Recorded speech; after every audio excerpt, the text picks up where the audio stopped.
वहीं आइए, वहीं बैठ के खड़े हो।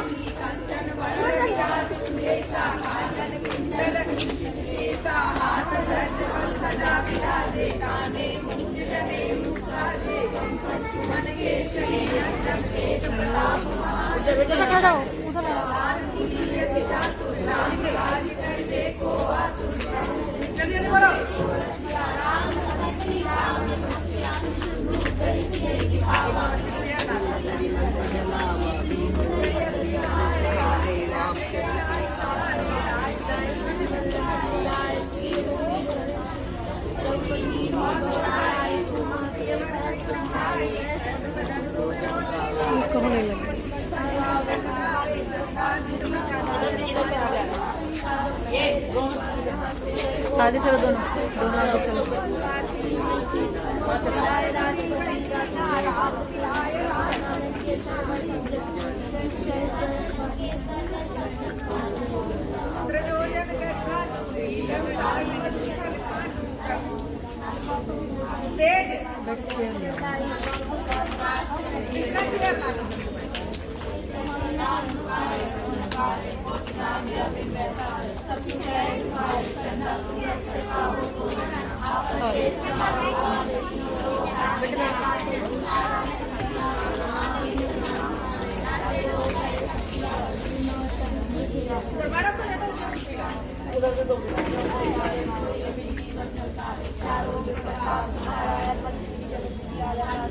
तेज बोलो।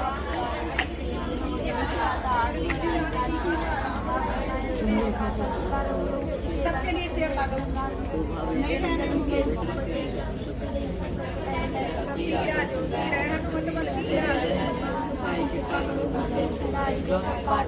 कोई छूटे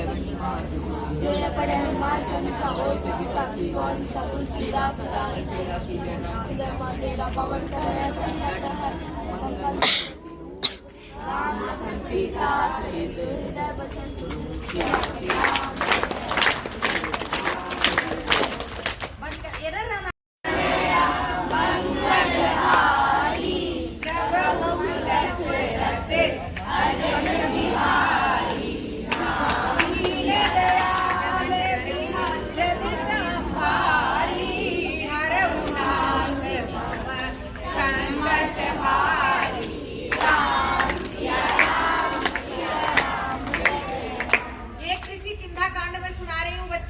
कृषि किंदा कांड में ये है कि जब सारी बंदर सेना समुद्र के तट पे, हर बार तो सुनते ही हो पता है, समुद्र के तट पर जाकर के खड़ी हो जाती है और ऊंची ऊंची लहरों को देख करके जब उन्हें संपाति का भाई जटायु की कथा तो सुने हो ना, जटायु बता देता है कि इतनी दृष्टि बहुत तेज होती है कि माता सीता अशोक वाटिका में बैठी है।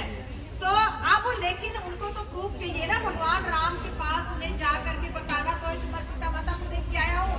तो सारे भालू बंदर समुद्र के तट पर बड़े ही आश्चर्य से देख रहे हैं कि भाई समुद्र की ऊंची ऊंची लहरों को देख करके पार लंका है, वो बड़े डर रहे हैं। उनके मन में एक अद्भुत आश्चर्य हो रहा है कि इस लहरों को हम कैसे पार करें। कहते हैं बलिबादत प्रभु बाढ़ सो तनु बरनी ने जाई मैं धरी महदीनी सात प्रदर्शित जाए पतिराम गद कहनी जाऊं मैं पारा जिय संशय कछु फिर लीन बारा राम वास्ते कह तुम सब लायक पठई कह तुम सब लायक कहनी पति सुन हनुमाना का चुप साधी रहूं बलवाना पवन तनय बल पवन समाना बुद्धि विवेक विज्ञान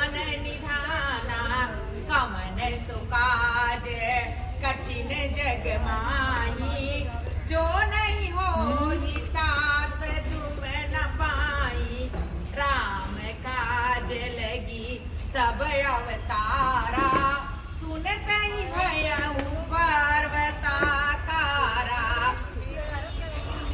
कनक भजन तन तेज विराजा मानव पर गिरि कर राजा सिंहनाद करी बारही बारा लीला जल निधि नाग उखारा बलि बाधत प्रभु बाड़े हूँ सो तनु बरनी में जाए। बार बार अपने बल को बांध रहे हैं, बाल बाल बहुत नाना प्रकार से वह हिम्मत जुटा रहे हैं कि मैं लंका पार समुद्र को पार करूंगा मैं, लेकिन जैसे ही समुद्र की ऊंची लहरें वो देख रहे हैं वह डर जा रहे हैं, बरनी में जाए तब बरनी में जाए वह डर जा रहे हैं।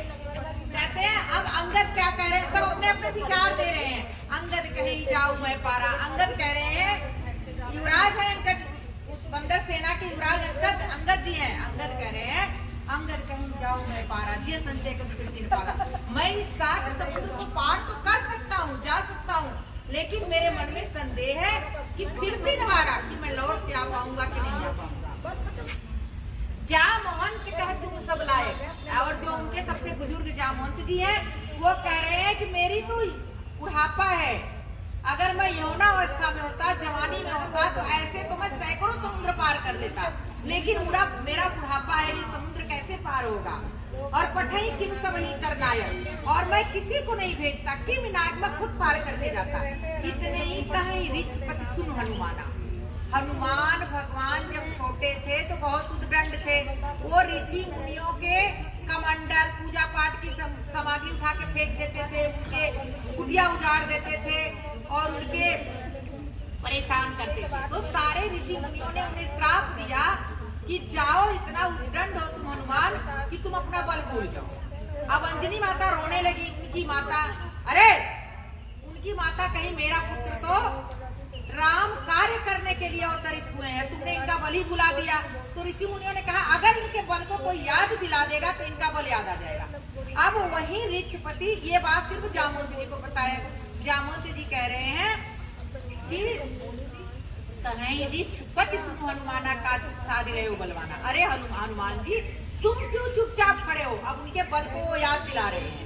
कह रहे हैं पवन तनय बल पवन समाना, तुम्हारा बल तो पवन के वेग पवन के समान है, और तुम तो सर्वशक्तिमान हो।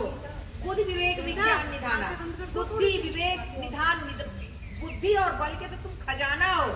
कवन सुकाज कठिन जगमाई, इस तीनों लोकों के त्रिभुवन धरती पाताल आकाश में कोई ऐसा कार्य नहीं है जिसे हनुमान तुम नहीं कर पाओ। जो कहीं होता राम काज लगी तब अवतारा, और तुम राम के कार्य के लिए अवतरित हुए हो। सुनते ही भयं पर्वताकारा, ऐसा सुनते ही हनुमान जी का शरीर पर्वताकार हो गया। अब उनके अपने बल को याद हो गई। बच्चों वहीं जहाँ तिरुपति बालाजी का मंदिर है ना, तिरुपति बालाजी का मंदिर कहाँ है, मद्रास में, केरल साइड में, वहीं जहाँ हनुमान जी हुए हैं वहीं वो तिरुपति बालाजी का अवतार हुआ है। और उन्हीं रूप की जो पूजा करते हैं तो भूत पिशाच भागते हैं, क्योंकि वो राक्षसों का वध करते गए हैं। सुनता ही भयं पर्वताकारा, उनका शरीर पर्वत के समान हो गया। कनक वजन तन तेज विराजा, कनक उनके शरीर से सोने की किरणें निकलने लगी। मानव अपर गिरिनिकर राजा, और इतने वो क्रोधित हैं कि ऐसे लग रहा है कि जो पर्वतों के राजा हैं उन्हें भी वो लील जाएंगे मतलब निगल जाएंगे, खा जाएंगे। सिंहनाद कर बारही बारा, सिंह के सैकड़ों शेरों के समान वह गर्जना कर रहे हैं।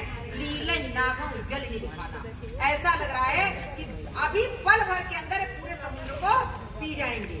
सहित सहाय राम नहीं उपारी, वो इतने क्रोधित है, सहित सहाय राम नहीं उपारी, ऐसे लग रहा है कि अभी ये जाएंगे और लंका को रावण समेत इस लंका को उखाड़ के बस यहाँ त्रिकनी उपारी मतलब उखाड़ यही कहनी पूरी बना दो, भेजेगी और नहीं है। उचित सिखावन दीजो